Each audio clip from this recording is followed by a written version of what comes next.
Well, happy 2020 to everybody. I'm feeling like 2020 is going to be the best year ever for everyone. Does anybody else have that feeling? Wonderful. Why? Because I believe that this is the year we are going to obtain our 2020 spiritual vision. And I don't think this is just wishful thinking either. I really feel it in my bones. I've been feeling it for a while, and the people I talk to are feeling it too. I know it's true for me. I just know it, and I believe that it's going to be the same for you. And with this perfect 2020 spiritual vision, I think you'll be able to see clearly, to navigate in the right direction toward your happiness. We have to go in the right direction if we want to get to our destination, right? And that desire and destination for all living beings, all human beings certainly, is happiness. The Dalai Lama has said many, many times that what all beings want is happiness. And I believe it. I believe in my heart that it is possible. And I think that this is the year it's going to happen for most of us. Gaining 2020 vision, clear vision. The obstruction to our happiness is often that we chase ill-conceived dreams, superficial goals, and worldly programmed destinations, and they don't lead to happiness. We all know that if we've gotten them. Hopefully we've all gotten enough of them now to realize that. Many Easterners believe that there are 3 reasons why humans suffer, and that's due to greed, envy, and ignorance. That's the center of the Buddhist wheel of life. Greed and hatred are results of believing our ego thoughts. The ego can be malevolent. That's not who we are. We are not the ego. The ego only cares about itself. But I believe the main reason why most of us don't live happy lives all the time is due to just ignorance. First of all, because we just don't know sometimes, or we forget what's really important. From childhood on, most of us have been told what's important, and probably it's getting ahead of the next person, all kinds of competition, obtaining all kinds of material things that we want. Secondly, we honestly don't believe it's possible to be happy the way things are in the world. And thirdly, we're often ignorant about the way things are and the way things ought to be. The way things are is that all life is one. We are all connected. There is only one presence and one power in this universe. Quantum physics has recently proven that. It verified this ancient truth that we're just now becoming aware of the oneness of all life. When we live in a way that is not consistent with that oneness, we cause ourselves suffering, and we cause the world suffering too. Most of us don't live in accordance with this oneness because we honestly don't know any better. Maybe we know it intellectually, but we haven't really internalized it yet. It's not our fault. We've grown up thinking in terms of American individualism, for example, and we accept that as reality. That the me generation we've all heard about, well, it's sort of the me consciousness that we've all been programmed with. The truth is that it really is more blessed to give than to receive. Why? Because by giving to others, we do receive. And that's a whole nother truth lesson. So much of not seeing clearly, not seeing with 2020 spiritual vision, is due to just assuming as children that life is a certain way. That's just the way it is. It's hard enough for children, we as those children that were, It's hard enough to figure out this life thing, but to question it at the same time, it just usually doesn't happen. If it ever does, it's usually much later and due to being exposed to something that opens our eyes. And sometimes that doesn't happen. There are thousands of situations where we just don't have 20/20 vision. It's called prejudice. It's called being closed-minded. It's called ignorance. We accept the status quo. Nothing has ever happened to maybe make us question it. Today, I want to zero in on a particular aspect of seeing clearly, though, having 20/20 vision. This involves seeing yourself clearly and correctly as the sacred and capable beings that you really are. I'd like for you to open your minds to the myriad possibilities that are right there waiting for you. Specifically, I'd like for you to use your 20/20 vision to see the truth of what is within you, things that you can work with to manifest the life that you desire, the happiness that all beings want. What I'm referring to are the 12 powers that Unity co-founder Charles Fillmore spoke of so very often. They are yours to use. They are within you. All 12 powers are within everyone. They are powerful, they are accessible, and they are tools for you to use for your peace and joy. The Unity Christmas magazine put it beautifully. It said, and I quote, "At Christmas, we celebrate the birth of our divine identity. It is there in all of us, but it must be nurtured and nourished, as any newborn babe would need to be, so that we can truly claim our spiritual birthright. These 12 powers are familiar and natural.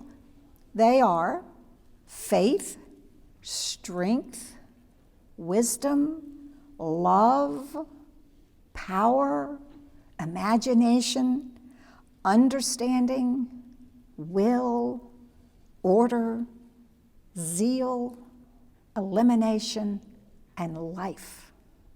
These powers are inherent in everyone, but they only exist as potential until activated. As we do this, we realize our full potential and free ourselves from misperceptions like thinking that we are only human, and we thus claim our divine identity." End of quote. And I'd like to add to that your divine identity is that which can enjoy perfect peace and perfect happiness all the time, not just when things are going right, whatever you're programmed to think that is.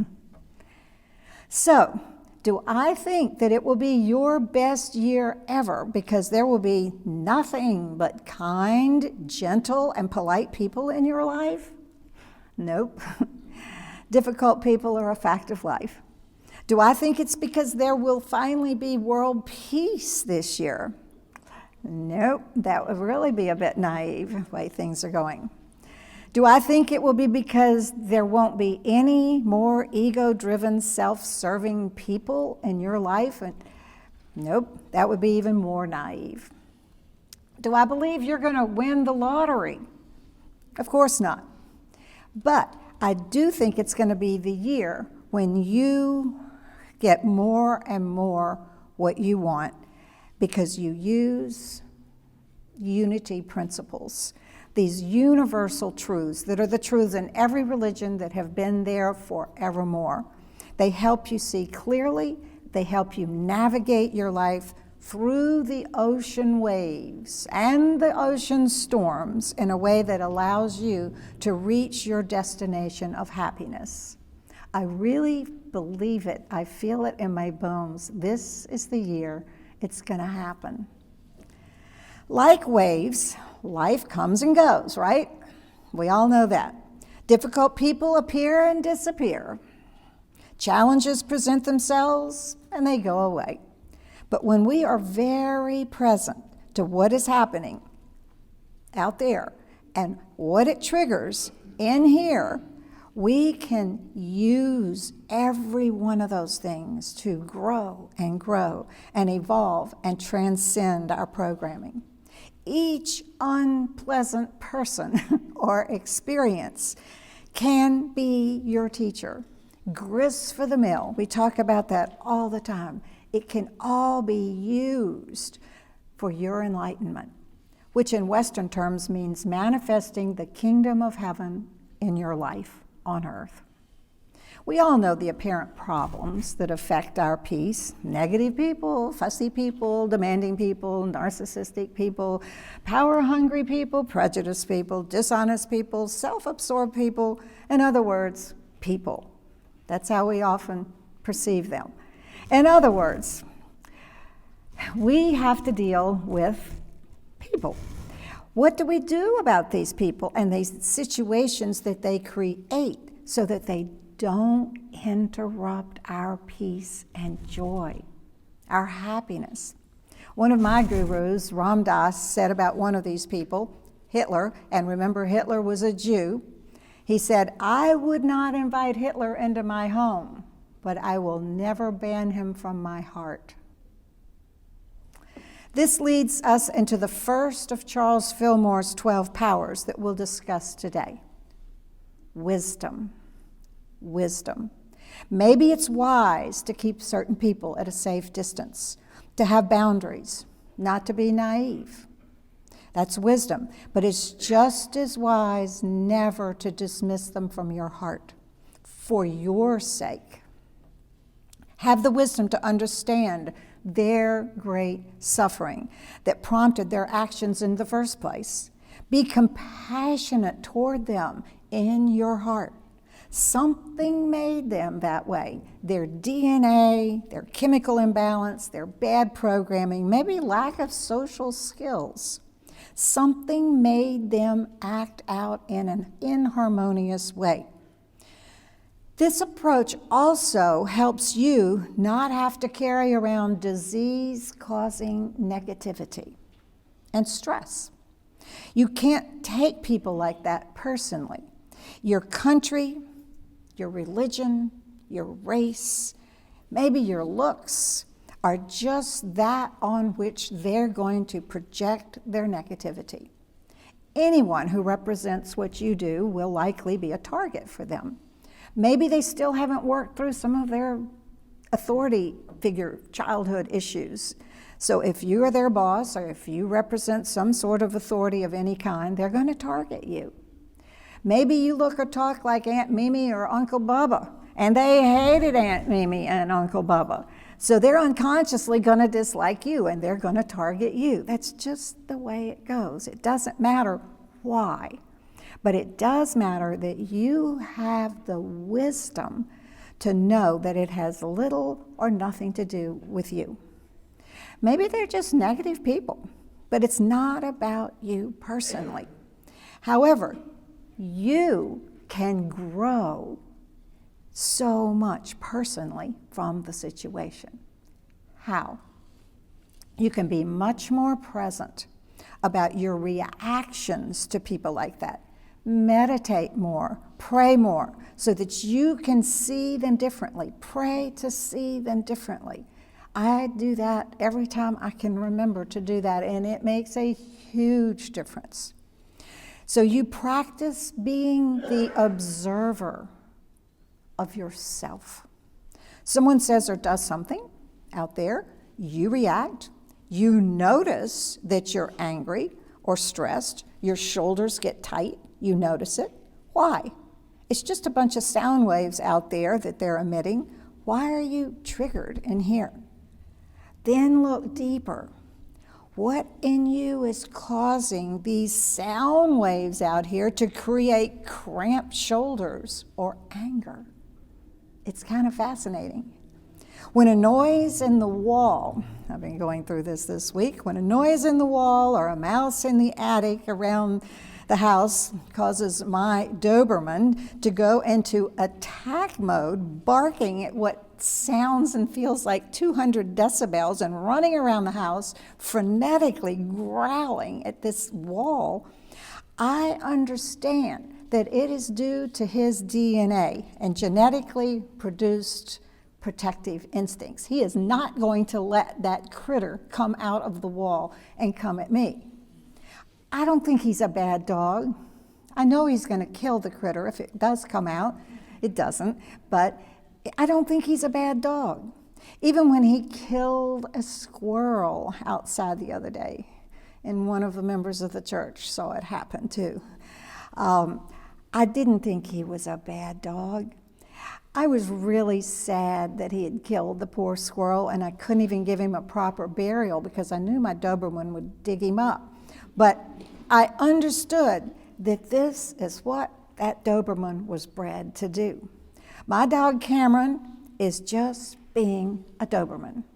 He's the sweetest dog in the world, but he doesn't know any better than to attack little critter trespassers in his yard that he feels responsible for. People are the same as Cameron. They aren't really bad. They just go on automatic according to their genes and conditioning. If we're wise, if we have the wisdom that Charles Fillmore was talking about, we'll understand that about others.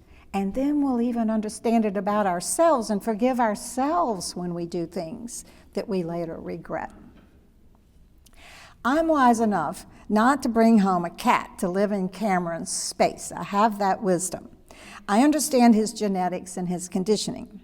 If I really have wisdom, though, I'll have the same understanding about people. Like Ram Dass said, he would not invite Hitler into his home, but he won't ban him from his heart. As a PhD Harvard professor, Ram Dass knew that he would be the one to suffer if he did ban him from his heart, because he'd be carrying around all that psychological and disease-causing negativity. Bottom line, for 2020, we can start seeing more clearly with 2020 vision. We can start seeing our old programming, which causes us to suffer when other people say or do certain things that affect us. And we can stop taking it personally, and we can stop suffering. We can more wisely, with wisdom, see it for what it is and let it go and grow and grow. We can quit listening to our egos and start listening to truth, to our higher selves. Thus, we aren't always at the mercy of the outside world. That's a terrible position to be in. It causes a lot of suffering. We then gain the wisdom that helps us see clearly that it's just their programming and our triggers. And we needn't let it interfere with our happiness. Thus, we aren't at effect in life anymore. We're at cause. We are then in control of our lives by observing what's going on, then observing our reactions to it, and then deleting some of these programs that cause these reactions. That is freedom. That's liberation. That's enlightenment. That's closing the door to suffering and opening the door to peace and happiness. That's wisdom. Sometimes we are so focused on the door of suffering that we don't even notice the door to happiness has opened. The second power of the 12 powers that we'll discuss today is faith. Faith in God, faith in others, maybe faith that they can change and manifest their higher selves, and faith in yourself. Let's talk about that a minute. You already possess faith. You possess all of the 12 powers. You just need to develop it, activate it in yourself. I recently read that Louisa May Alcott, who wrote Little Women, had faith in herself as a writer. Unlike what was portrayed in the recent film Little Women, that many of her family members in the film believed in her, but in the writing it said that many of them did not believe in it and discouraged her greatly from becoming a writer and said that she should be a maid or a seamstress. But she persisted with faith, and the rest is history. Walt Disney was fired by a newspaper in Kansas City, Missouri. They told him he couldn't write or draw. He later went bankrupt 3 times. Why didn't Walt Disney give up? He had faith in himself, faith in the universe. Disney had the faith to keep on keeping on, and through his persistence, he produced miracles in his life. Louis Pasteur was a mediocre pupil at best. He was ranked 15th out of 22 in chemistry in his class. He was failing, but something inside of him told him that greatness could come through him. Again, faith. Isaac Newton did very poorly in school. He had faith in the process, though. He had faith in himself, and he held on to it. He knew he could produce miracles, and he did. Henry Ford went broke, bankrupt 5 times, but he held on to his faith. And I love this one. Looking out here, some of you may not know who I'm talking about, but after his first screen test, Hollywood great Fred Astaire, some of you remember Fred Astaire, saw the cast director's memo. It said, "Can't act, slightly bald, can dance a little, but not too well." Fred Astaire kept that memoir over his fireplace for the rest of his life. I could go on forever, of course, with these stories, but I'm preaching to the choir. You all know many stories like that. We just have to remember to have faith. And at those times when we lose it, we have to come back and remember, oh, yes, that's what it's all about. Faith will draw to you a whole new set of experiences. Another of the 12 powers is elimination. This is my favorite, of course, for New Year's, this time of year. Eliminate all that doesn't serve you. We had the burning bowls ceremony last week. I hope you all did that. There is no limit to what you can do and achieve if you do eliminate that which does not serve you. If you can just cast off all the excess or unhealthy baggage in your life, it takes up space in your head, it takes up time, it takes up energy. When you let go of those old limiting thought patterns and situations, you allow your higher self to take charge of your life. That's when the miracles start happening. The miracle is what we can finally see. It was there all the time. It's what we can see clearly with 20/20 vision. But we need to eliminate the cobwebs, the old, useless, limiting thought systems. There may be people you need to eliminate from your life, not your heart, of course. Or they may be people with whom you have to set boundaries. For example, a really nice plumber came over and unstopped my sink this week, and I asked him how he'd learned his trade. I'm a teacher. I like to know how people learn things. He said, "From my father, who's owned a plumbing company for the last 50 years. And I asked him why he didn't work with his father. He said, rather sadly and sweetly, he said, "My father does drugs. And I didn't want to expose my children and my family to that on a regular basis. He's doing drugs today as we speak." It was New Year's Day. This young plumber had to eliminate his father's business from his life, but he feels that it's a healthier situation for his family. He had obviously, very obviously, not eliminated his father from his life, though. Eliminating all that does not serve us is very important. he felt like that did not serve him and his family. A fourth of the 12 powers is understanding. Understanding. I want to share the following words, which were written on the tomb of an Anglican bishop in the crypts of Westminster Abbey in 1100 AD.